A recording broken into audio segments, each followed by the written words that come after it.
प्रकट हुआ।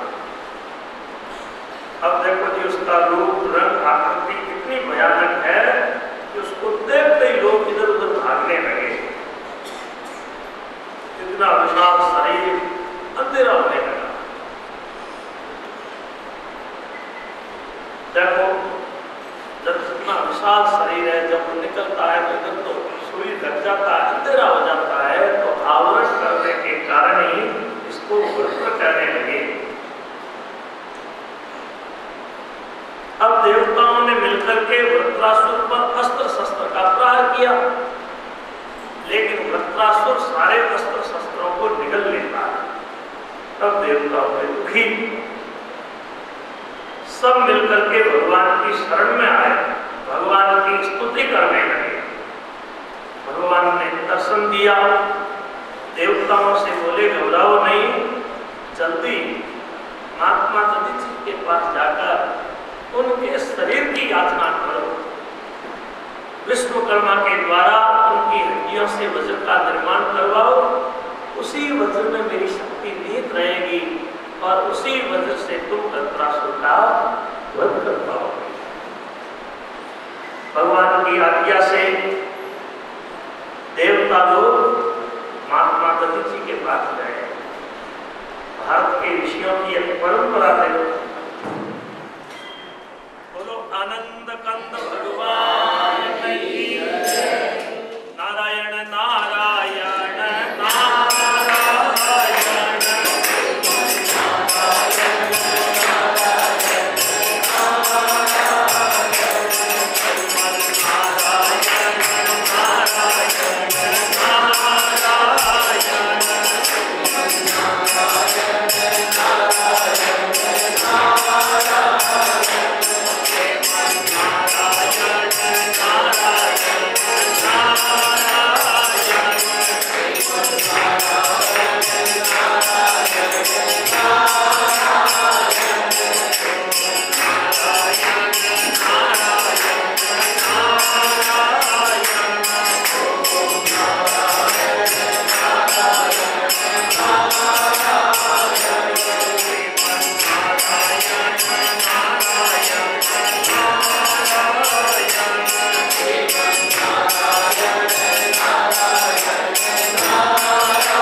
विश्वकर्मा ने वज्र का निर्माण किया।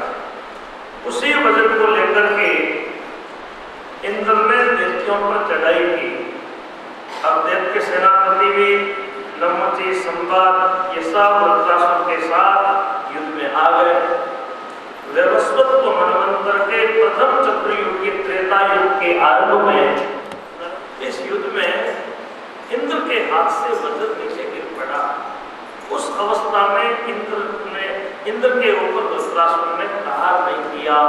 लड़ाई में जीत की अपेक्षा हार को उत्तम मानते हुए वृत्रासुर भगवान का ध्यान कर रहा है।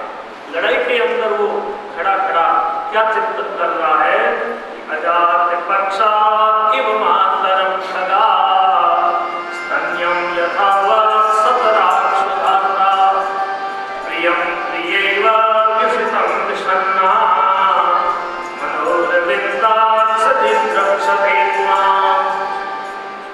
थोड़ी देर बाद उसका ध्यान भगवान की तरफ से हटा। लड़ाई में उसने जीत की अपेक्षा हार को उत्तम मानते हुए इंद्र से कहा, अरे इंद्र क्या सोच रहा है? अपना वजन, लड़ाई तो एक जुए की तरह है, किसकी जीत होती है किसकी हार होती है कुछ कहा नहीं जा सकता। अब इंद्र और वृत्रासुर आपस में युद्ध करने लगे। अब याद रखो, वृत्रासुर जो ही हाथ में 2 दंड लेकर के ऐसे घुमाने लगा, इंद्र ने वज्र से उसके प्रहार को विफल करके उसकी भुजा को काट दिया। अब उसने दूसरे हाथ में 2 दंड लेकर ऐसे घुमाना चाहा तो इंद्र ने उसकी भुजा को, उसके प्रहार को विफल कर दिया। भुजा कट गई, दोनों भुजाएं कट गई, उनके फुब्बारे छूटने लगे। और वो पादचारी मुंह खोल करके आया, इंद्र सहित ऐरावत को निगल गया। अब देवता हाहाकार करने लगे, लेकिन इंद्र उसके उदर में जाकर मरे नहीं, वज्र से उसका पेट फाड़ करके बाहर आए और उसी वज्र से उसकी ग्रीवा पर प्रहार किया। एक देव दिन में वज्र ने वृत्रासुर का सिर धड़ से अलग कर दिया। उसके शरीर से दिव्य ज्योति निकली जो सबके देखते देखते भगवान में लीन हो गई। आकाश में नगारे बजने लगे, देवता सिर वर्षा करने लगे, इंद्र की स्तुति करने लगे। वृत्रासुर मर गया, तीनों लोगों में आनंद छा गया, लेकिन इंद्र का दुख नहीं मिला। पहले ब्रह्मत्या लगी, उसको 4 जगह बांट दिया। अब ब्रह्मत्या ने आक्रमण किया, खैर खैर कहां जा रहा है?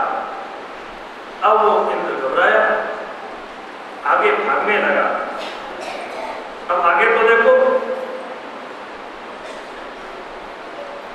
इंद्र भाग रहा है, पीछे ब्रह्मत्या पीछा कर रही है, कहीं उसको त्राण नहीं मिली।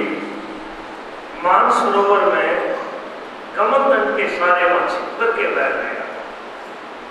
1000 वर्ष तक वो वहां तप करता रहा, तब ब्रह्मत्या अदृश्य हो गई। तब ऋषि लोग इंद्र को स्वर्ग में बुला करके लाए।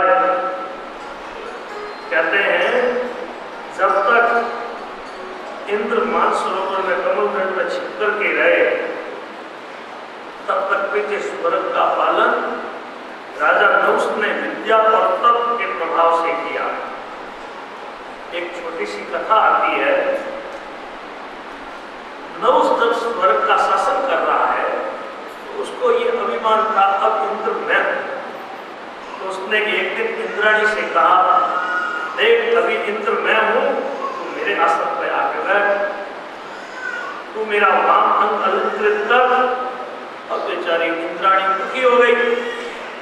उसने अपने गुरु बृहस्पति के चरणों में जाकर के ये बात कही कि नहुष की खोटी बुद्धि है। बृहस्पति ने आश्वासन दिया, देख इंद्राणी तू नहुष से कह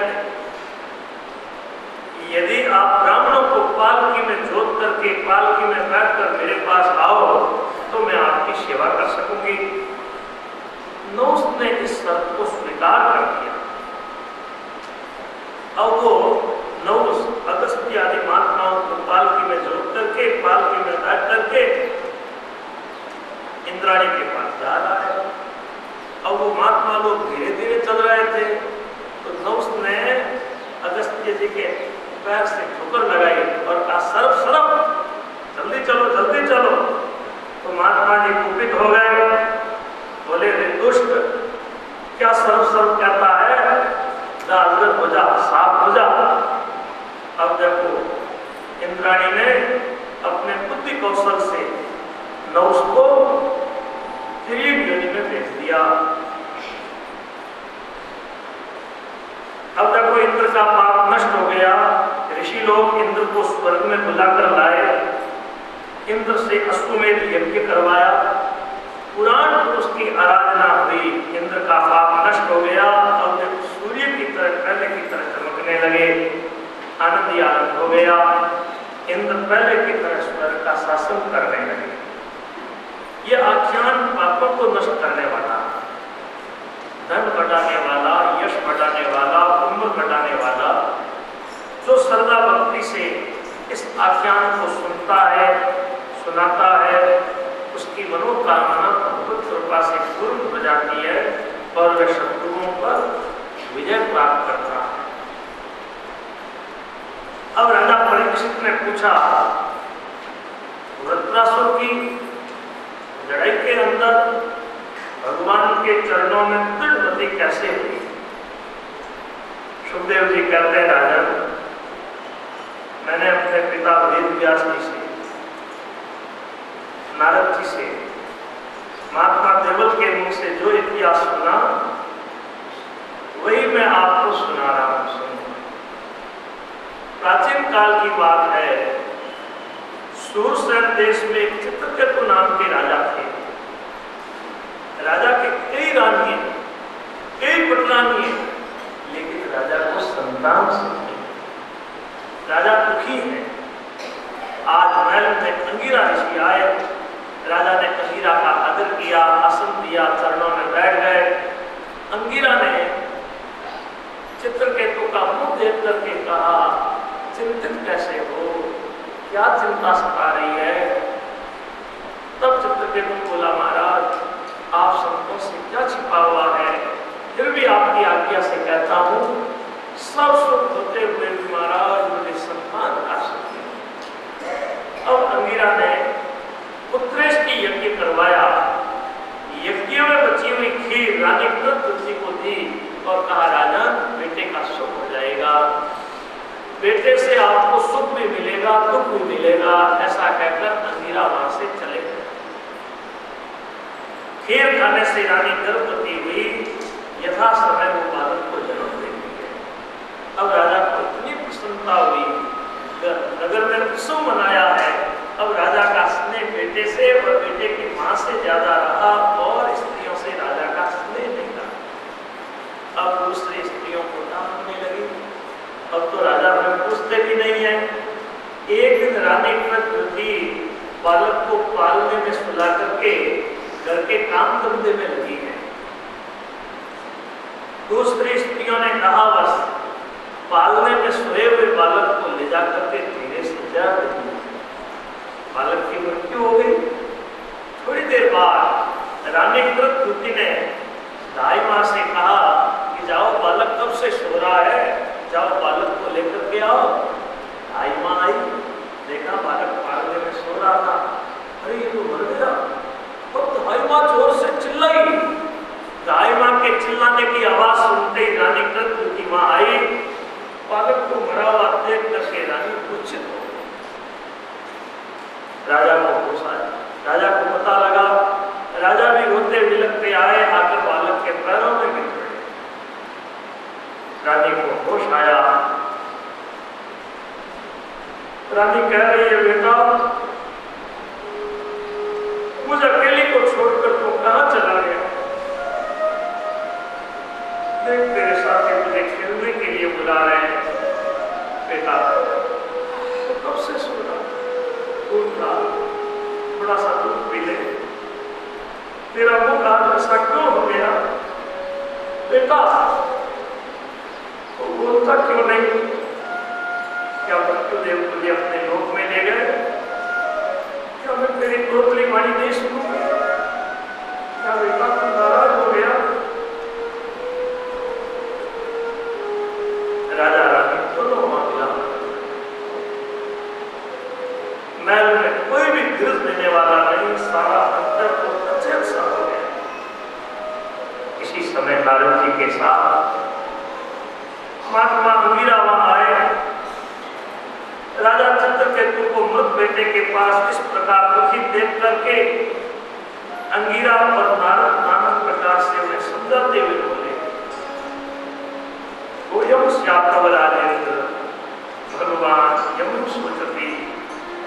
राजन, ये तुम्हारा कौन है जिसके लिए तुम इतना दुख कर रहे हो? इस जन्म में तुम इसके कौन हो? पहले जन्म में तुम इसके कौन थे? भविष्य में कौन रहोगे? जल के प्रवाह में जैसे रेत के कण मिलते हैं, बिछुड़ते हैं, वैसे ही काल चक्र के द्वारा